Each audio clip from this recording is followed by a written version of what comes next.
Welcome to the Deep Dive by 5W Media. Today, you've guided us to explore a really captivating subject, the ghosts of Texas. We've gathered a fascinating array of accounts, from personal stories shared online to, deeply ingrained folklore and historical tales, all focusing on the spectral side of the Lone Star State.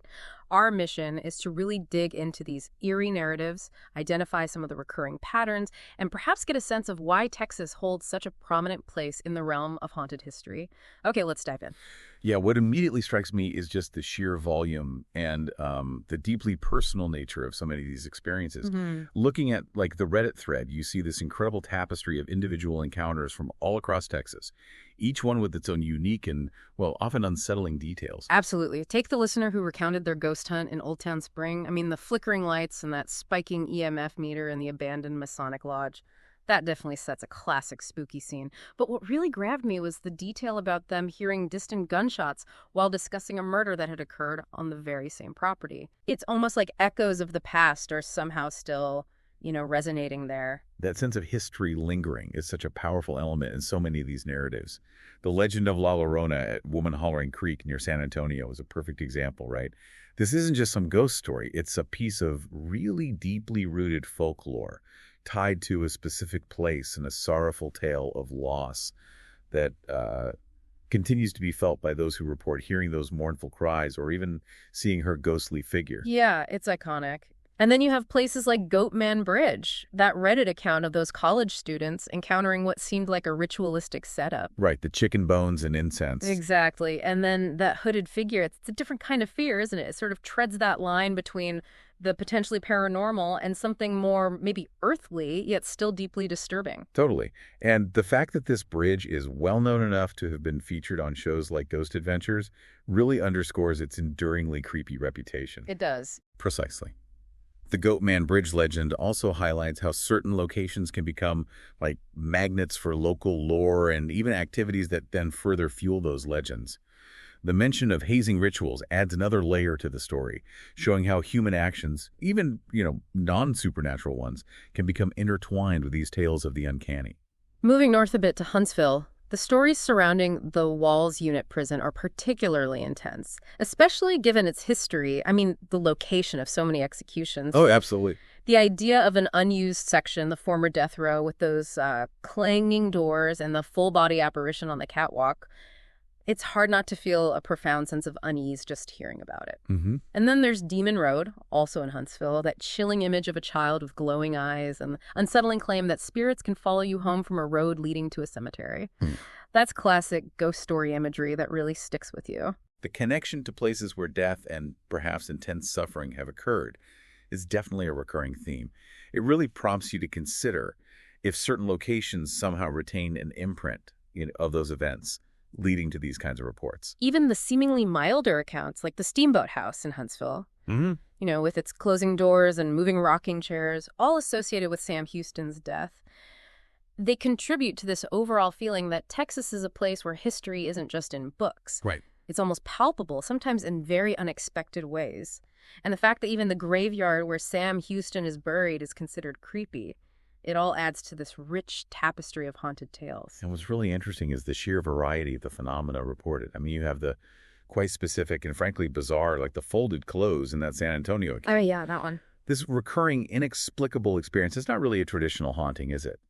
But its very mundaneness is what makes it so deeply unsettling. That one definitely stands out for its strangeness. It's not your typical ghostly encounter, but yeah, it's precisely its ordinariness that makes it so deeply weird.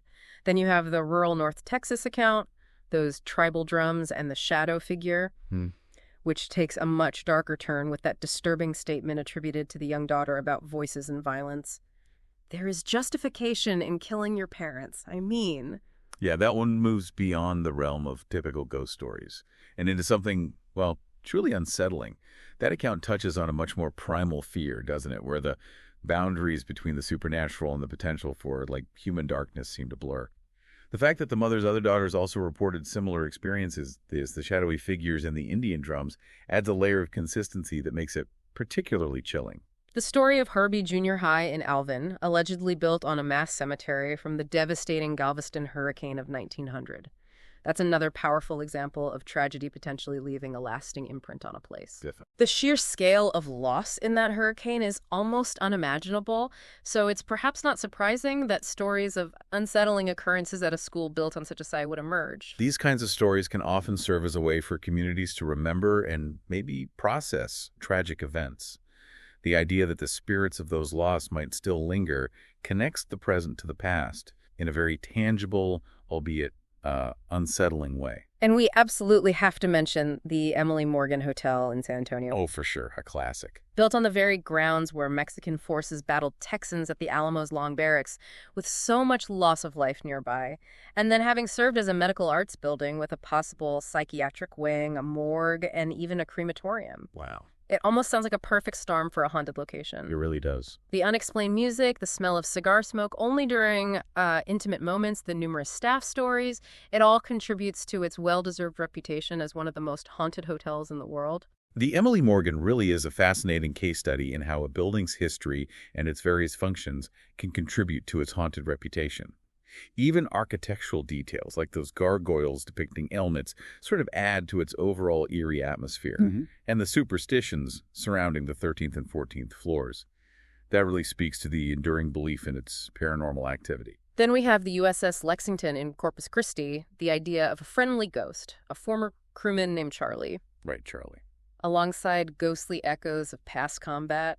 It's a different kind of haunting, isn't it? Less about outright terror and more about a lingering presence in the echoes of history. Military sites, with their inherent history of intense experiences and often significant loss of life, are frequently associated with ghost stories. The USS Lexington seems to embody that, offering both, well, benign and more unsettling accounts.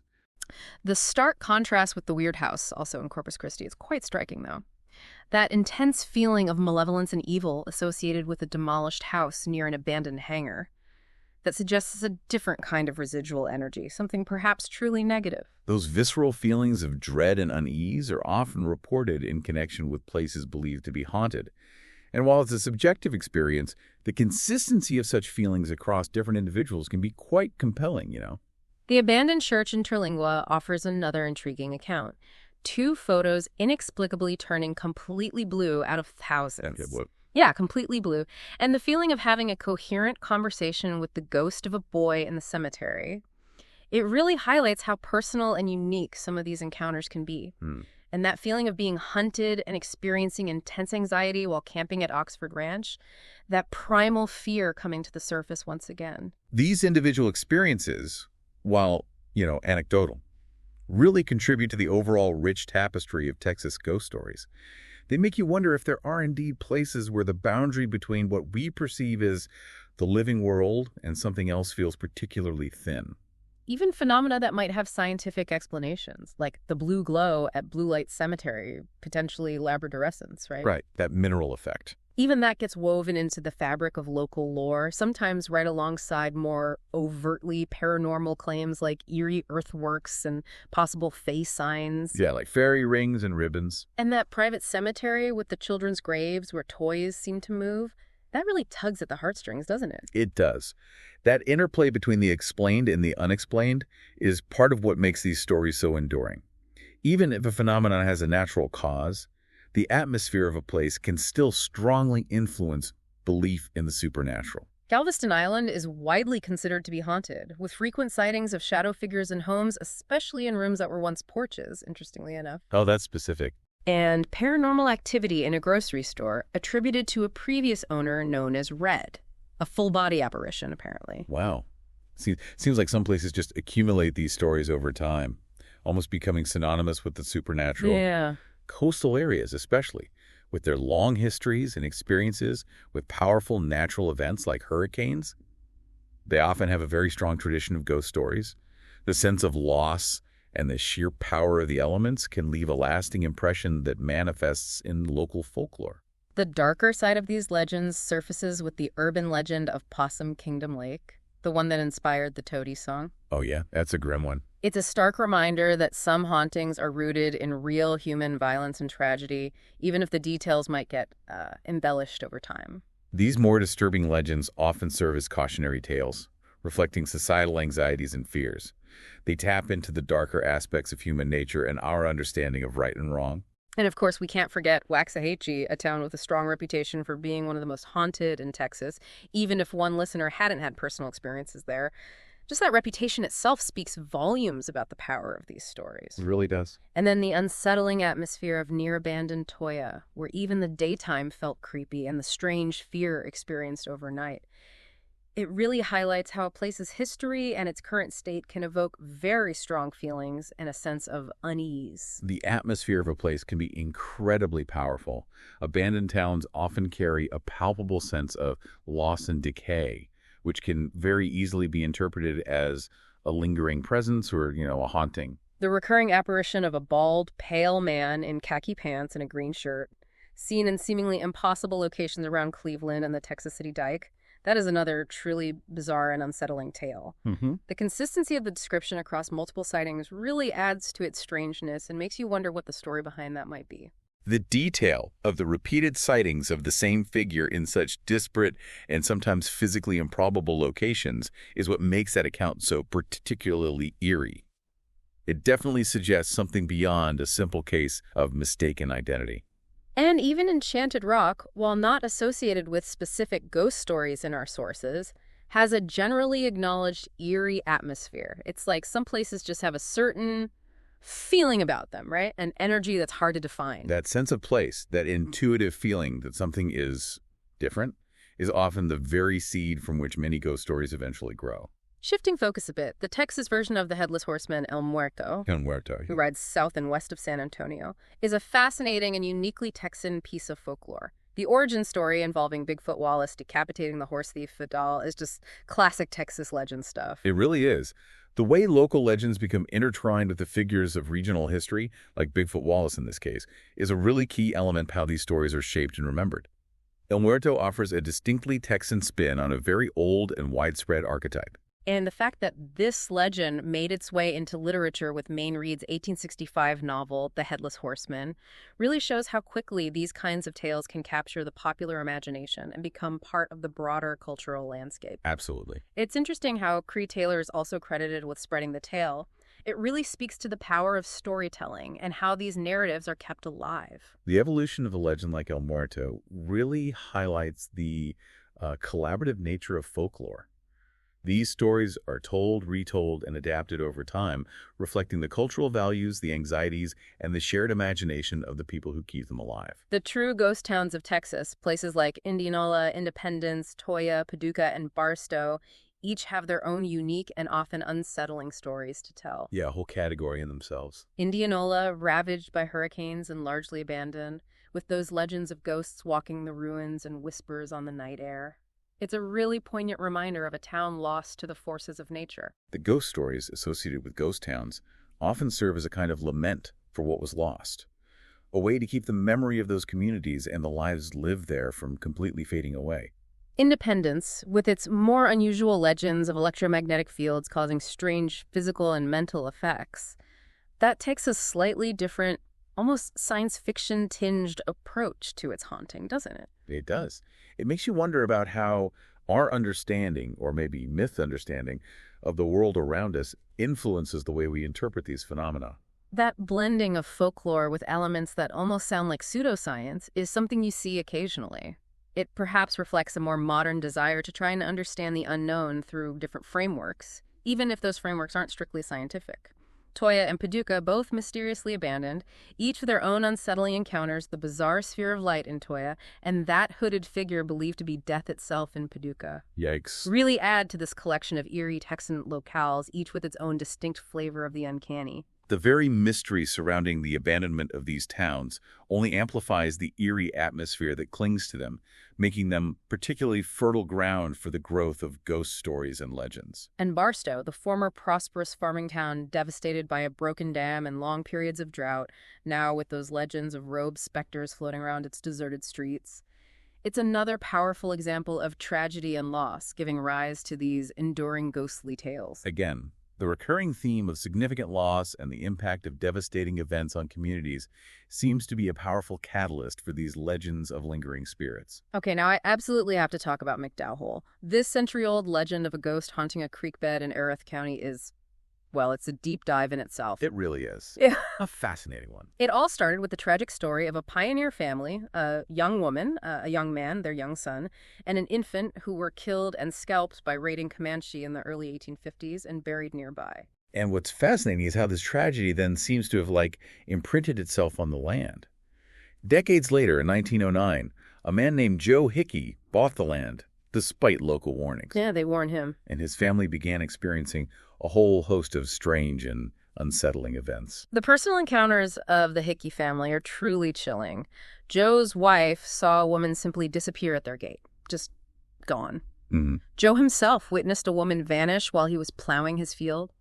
The daughter, Jewel, was actually chased by what felt like an invisible dog. Can you imagine that terror? That's terrifying. And then you have the account of two fishermen who saw a woman walking on the water of the creek and just fled in absolute terror. Walking on water.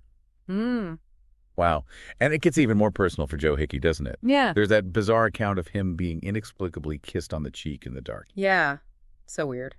Despite all of this, the family remarkably decided to stay on the land. Which is amazing in itself. But the strange occurrences continued. Later, Joe's son-in-law saw a woman in white disappear, and his brother-in-law reported seeing the same woman, along with another apparition, near their cow pen. Even train engineers reported seeing a woman on the tracks who would simply vanish. Deletta Hickey, Joe's daughter, had her own very direct encounter, seeing a woman floating towards the house who then just vanished. Her mother, interestingly, interpreted this as a manifestation of divine power, believing it was an angel. That's an interesting take. And then there's the really eerie story surrounding Joe's death. Strange tapping noises began occurring in his bedroom the night he returned home ill, and those noises only stopped when he was moved to a different room. He passed away shortly after. Ooh, that's unsettling. Decades later, Deletta, her husband, and her brother witnessed a bright light erupting from the ground near where her childhood bedroom had been. A bright light from the ground. Yeah. Okay. The legend itself seems to date back to the 1870s. A local nurseryman named Joe E. Fitzgerald, who was actually born near McDowell Hole, documented many of these stories. He clearly believed the ghost was real, Right. recounting his own experiences of feeling a creepy presence and seeing a woman who left no tracks, as well as the story of a buggy full of men being absolutely terrified by something they encountered there. Fitzgerald also mentioned a local belief that the ghost wasn't the spirit of one of the pioneer family members killed by the Comanche, but rather a woman who had been murdered by a white man. There is even another story about cattle thieves being lynched near the creek. So you have these different potential origins for the haunting. Which makes it even more complex. Adding another layer to the mystery, Sheriff R.T. Long, a figure of authority, reported having multiple unsettling encounters with a woman holding a baby who would simply vanish. That gives a certain weight to the local belief in the haunting, doesn't it? It does. And the stories continued well into the 20th century. There are accounts of a couple seeing a woman materialize from vapor, teenagers having their pillows shredded after seeing a strange figure. Pillow shredded. Wow. A businessman witnessing a translucent woman sitting on a rock and then floating away, and numerous other individuals reporting seeing the same ethereal figure. Intriguingly, the ghost is sometimes identified as Jenny Papworth, another pioneer woman who was allegedly murdered with her infant after her husband left. Sightings of her ghost reportedly began soon after. Her husband returned to find them gone, and a neighbor reported seeing a suspicious character named Brownlow with Jenny. Jenny's husband, Charlie Papworth, was later wrongly accused and even hung, though he survived and left the territory.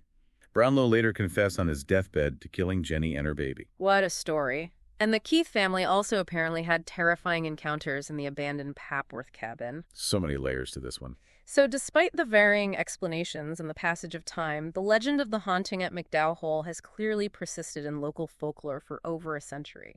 It really makes you wonder what, if anything, underlies these consistent and often terrifying accounts. It's a perfect example of how a place can become deeply associated with a particular tragic history, and how those events can then fuel generations of ghost stories. The details shift and evolve over time, yet the core sense of a haunting presence just remains.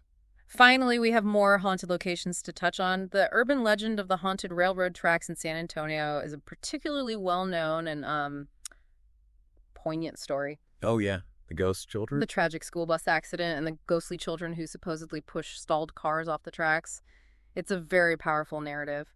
The detail about people sprinkling baby powder to see those small handprints afterward, that really adds a tangible and evocative element to the legend. The San Antonio Railroad Tracks legend is fascinating because it really taps into our deepest emotions, our empathy for children, and our desire to find some sense of order or even miraculous intervention in the face of tragedy. Hmm. The act of leaving gifts for the ghostly children shows just how deeply this story resonates with people in the community. The more detailed version of the story, involving the nun who later tries to end her own life but is saved by these ghostly children, is incredibly moving, even if it's just a legend. And the personal accounts, like the parakeet falling silent near the tracks, and the appearance of those tiny handprints in the baby powder. These lend a real sense of personal experience and authenticity to the tale, at least for those who were there. Even though there are no official records of a school bus accident at that specific crossing, the enduring power of the story and these personal anecdotes are what keep the legend alive. The fact that it might be linked to a similar real tragedy in Salt Lake City in 1938 just shows how these kinds of stories can travel and adapt over time, finding new roots in different locations. And beyond the Emily Morgan, we also have the Driscoll Hotel in Austin, with its reports of voices, flickering lights, and the well-known ghost of a young boy. It certainly adds another layer to Texas's reputation for haunted hospitality. Historic hotels, with the sheer number of people who have passed through their doors and the potential for significant life events to have occurred within their walls, do seem to become natural focal points for ghost stories. And then there's Bragg Road, down between Beaumont and Livingston, with its classic elements of a haunted road, ghostly apparitions, malfunctioning electronics, stalled vehicles, disembodied voices, and of course the light of Saratoga. A mysterious light. Said to be the lantern of a decapitated railroad worker. It sounds like a quintessential spooky Texas road trip. Haunted roads are a very common trope in folklore across many cultures. The feeling of isolation, the darkness, and the potential for the unexpected to occur all contribute to the creation and perpetuation of such tales. Even Texas A&M University has its own share of ghost stories, reports of footsteps, doors opening and closing in academic buildings. Really? A&M? Yeah. Faculty members hearing screams late at night, and custodians encountering moving objects and shadow figures. It seems that even places dedicated to learning aren't immune to a bit of spectral activity. University campuses, with their long histories and the constant flow of new people, can also become fertile ground for these kinds of stories. They get passed down through student lore and become part of the institutional memory. So you've just taken a deep dive into some of the ghostly tales that linger in the Texas landscape. From personal chills during a ghost hunt to century-old legends passed down through generations, Texas certainly has its share of spooky stories. Whether you believe in the paranormal or see these as fascinating pieces of folklore, these accounts offer a glimpse into the rich and sometimes unsettling history of the state. What stands out to you from these stories? Are there any that particularly pique your curiosity or perhaps even resonate with your own experiences? This certainly raises an important question about the enduring power of these narratives and what they tell us about our relationship with the unknown. It is truly remarkable how these stories, whether rooted in personal experience, local folklore, or historical tragedy, continue to be told and retold. They offer us a way to engage with the unexplained, to explore our fascination with what lies beyond our everyday understanding, and to connect with the history and the shared experiences of communities across Texas. If you like what you are hearing from us, please subscribe. Also, if you would like and share this video, it helps us tremendously and means so much to us. Please also leave a comment. We want to know what you think and value ideas you might have for future podcasts. Thanks for tuning in.